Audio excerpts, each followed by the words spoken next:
சிறப்பு தீவிர வாக்காளர் பட்டியல் திருத்தத்தில் பிற மாநிலங்களில் நடந்ததை போன்று தமிழ்நாட்டில் குளறுபடிகள் நடக்கவிட மாட்டோம் என்று திமுக தெரிவித்துள்ளது.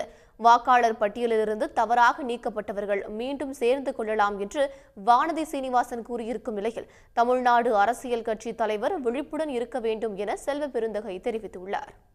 இறந்தவருடைய வாக்காளர் பட்டியல் தொடர்ந்து பல ஆண்டு காலமாக நீக்கப்படாமல் இருக்கிறது.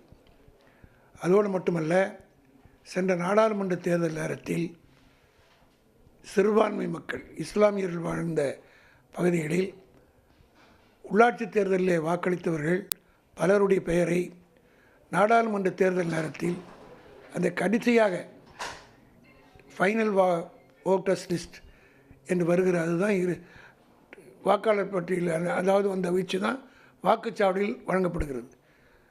அதற்கும் ஏற்கனவே இருந்த வாக்காளர் பட்டியலில் பார்த்தா பல இடங்களில் சிறுபான்மை இஸ்லாமியர் வாழ்கிற பகுதியில் வாக்குகள் நீக்கப்பட்டதை நானே நேரடியாக பல இடத்தில் கண்டேன்.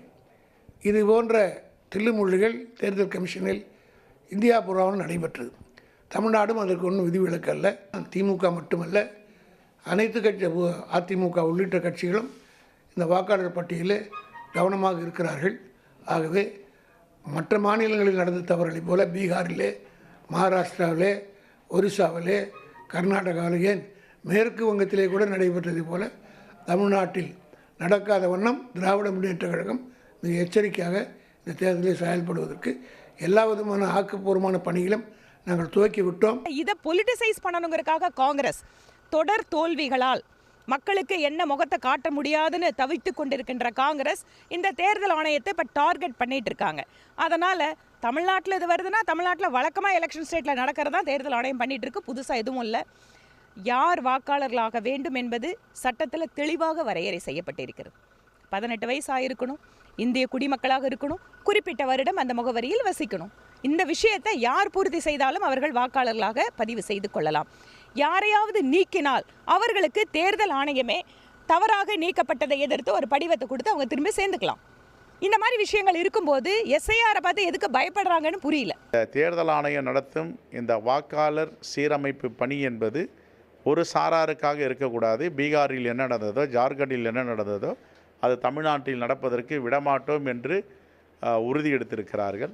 இந்த அடிப்படையில் இந்த எஸ்ஐஆர் தேர்தல் வாக்காளர் சீர்திருத்த முறை எதை வைத்து இவர்கள் செய்கிறார்கள்?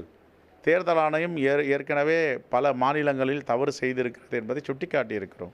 அந்த அடிப்படையில் தமிழ்நாட்டில் எந்த தவறும் நடக்காமல் அனைத்து அரசியல் கட்சிகளும் இந்த முன்னெடுப்பை எடுக்க வேண்டும்.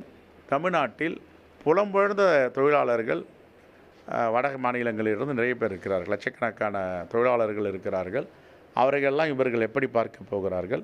குறிப்பாக பட்டியலின மக்களும் பழங்குடியின மக்களும் மிகவும் பிற்படுத்தப்பட்ட மக்களும் சிறுபான்மை மக்களும் வாக்காளர் பட்டியலிலிருந்து எடுக்கிறார்கள் என்ற செய்தியும் பரவி கொண்டிருக்கின்றன. ஆகவே தேர்தல் ஆணையம் மிகவும் நியாயமாக நடக்கும் என்ற நம்பிக்கை யாருக்கும் இல்லை இப்பொழுது. ஆனால் நம்முடைய தமிழ்நாட்டு அரசியல் கட்சி தலைவர்கள் இதை விழிப்போடு பார்க்க வேண்டும் என்பதுதான் என்னுடைய கருத்து. உடனுக்குடன் செய்திகளை தெரிந்து கொள்ள சன் நியூஸ் பெல் ஐகானை கிளிக் பண்ணுங்க.